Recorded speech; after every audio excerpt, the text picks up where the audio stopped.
In this video, we'll learn how to balance your life. In our quest to accomplish our every goal to the point of reaching our lifetime goal, we would often fail to control our passion and let it become an overwhelming obsession which takes over our lifestyle and even health. At this point, whatever we pursue will not become as important as our life. In other words, we have to balance our life of achieving goals and the other important aspects of our life, such as our health, family, friends, and leisure. In spite of everything, all-day work and no play make Jack a dull boy, or maybe even a sick boy. Now let's look into a few important aspects of life. Herophilus once said, "When health is absent, wisdom cannot reveal itself, art cannot manifest, strength cannot fight, wealth becomes useless, and intelligence cannot be applied." A cliché repeated in multiple versions of quotes serves to remind us that without our well-being, one simply cannot be productive in work or enjoy our love with our family and friends. Our health is the most vital aspect we cannot neglect, whatever age we are at. Practicing a healthy lifestyle will improve the quality of our lives and those around us. It will not just increase productivity, but also prolong our life. However busy we are, we need to maintain a nourishing and healthy diet. Special occasions are exceptions, exercise sufficiently, and get enough sleep. It would be a waste of our efforts to achieve our lifetime goals if we are not healthy enough to enjoy the sweetness of our victories longer. As human beings, family and friends is a category we can never neglect, no matter how successful we are in other areas of our life. Otherwise, there will be no fulfillment. Humans are social creatures who cannot live without a single relationship with others.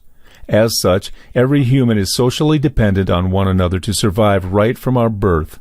It all started with our relationship with our mothers who give birth to us, and then expands to our other family members, and then friends and lovers, and so on. But how important is our social life?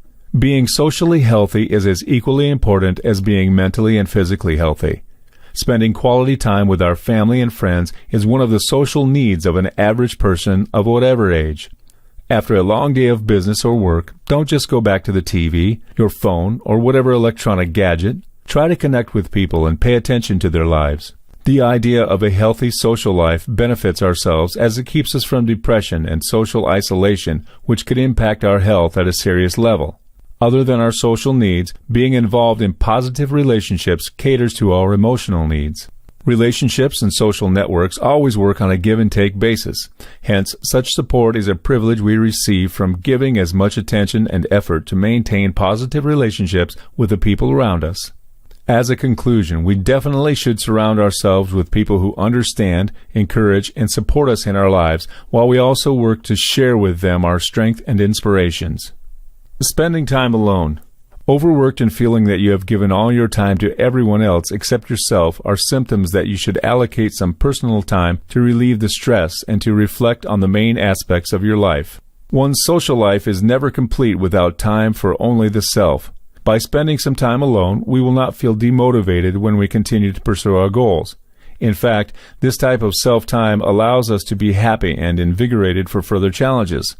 This is also an opportunity for us to reward ourselves when we have achieved a goal. Travel the world, take up a new hobby, expand our knowledge in a certain field, or even just playing video games are several ways to revitalize ourselves. Now we'll discuss one of the biggest areas in your life that you need to put constant focus on: your finances. Money is the root of all evil. That only applies when it is in the wrong hands. On an interesting note, many of us finish our primary and secondary education without ever being aware of the crucial aspect of personal finance in our lives.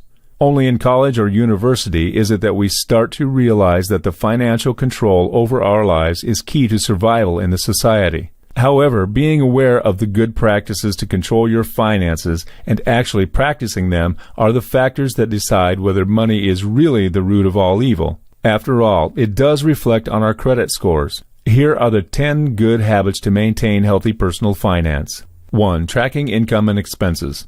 Undoubtedly, this is the fundamental step of any financial planning and controlling. As the average person, tracking income is not as complicated as tracking expenses, especially if the sources of income are not many.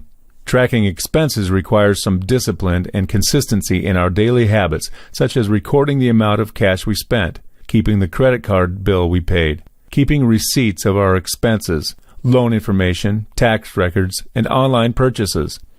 It gives us a better idea of our personal finance and how it can help us to achieve our goals while reminding us to stay financially healthy by not spending more than our income. 2. Priority allocations.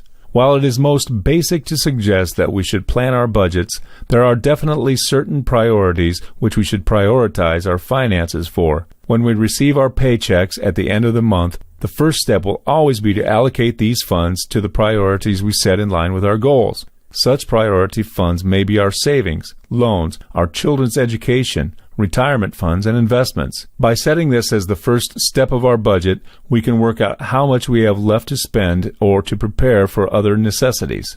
3. Emergency funds. Other than insurances which can cover certain amount of our losses in accidents, we are advised to keep up to 10% of our monthly income for emergency uses.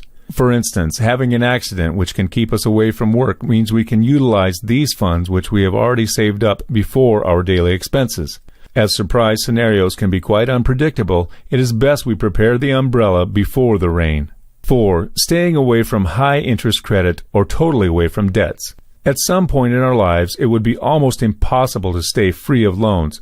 Because of this, we have to consider the loans with the lowest interest rates we can apply for to reduce our repayment. After all, any interest rate imposed upon the principal is the main income of the debtor. Paying way more than what we have borrowed will only increase unnecessary expenses.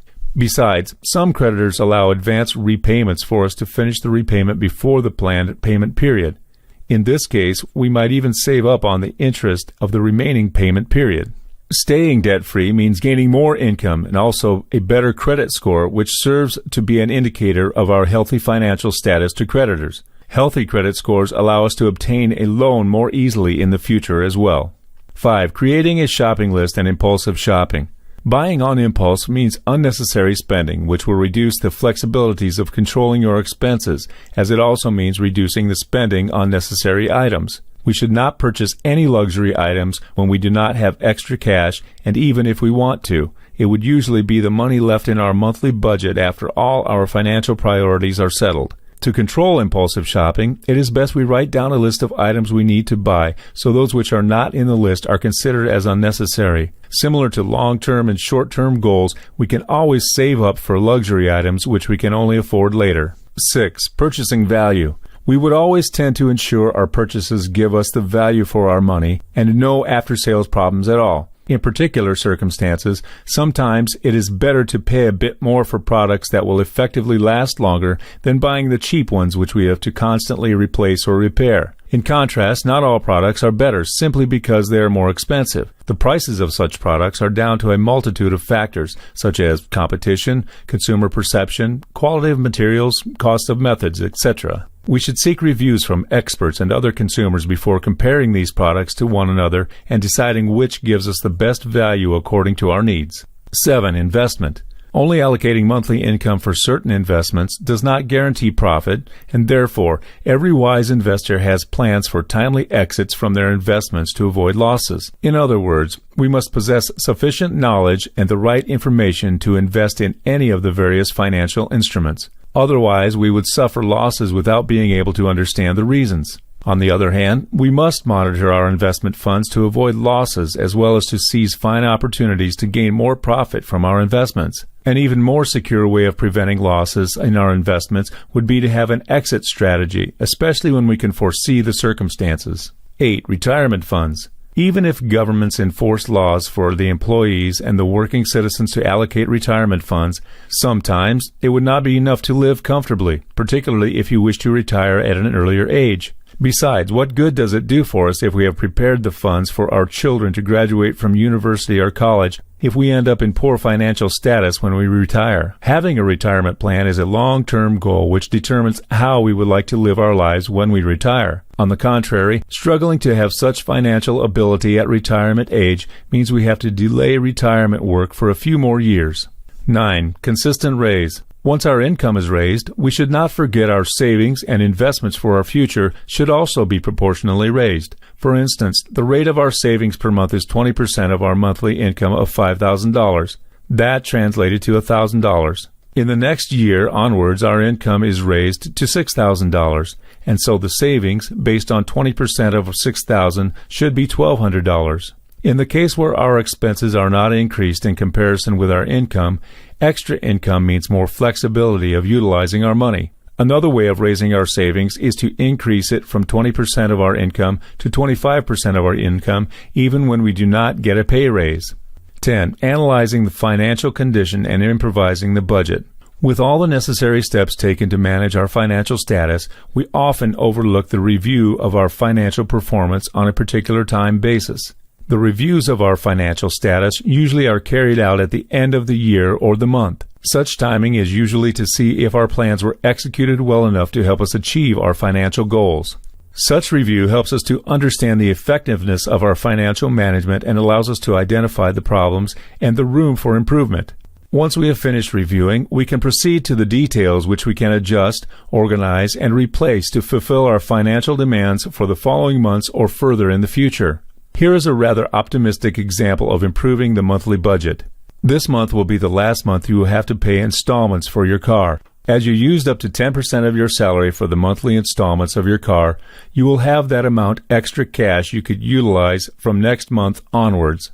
So what will you do with that extra cash? Increase retirement funds? Invest in stocks? Run a side business?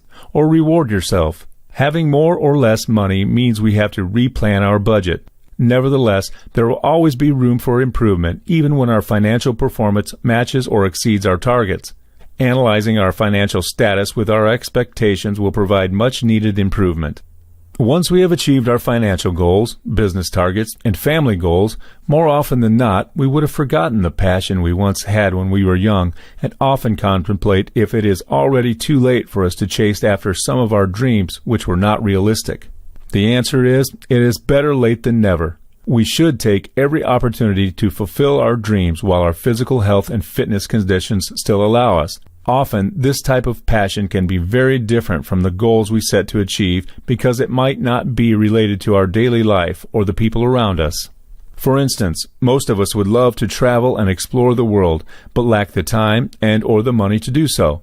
After spending most of our life trying to create a better future for our family and ensuring the best education for our children, we would not have the sufficient energy levels for certain activities like extreme sports, skydiving, mountain climbing, motorsports racing, or contact sports, mixed martial arts, soccer, basketball. In order not to miss such exciting passion, we have maintained these particular activities as our leisure when we were young, and therefore we must manage our passion so as not to affect the balance of other life aspects. Winston Churchill once said, "We make a living by what we get, but we make a life by what we give." Giving back to the society is not merely an act of social responsibility, as we understand that most of what we receive is indirectly given by the society and our environments.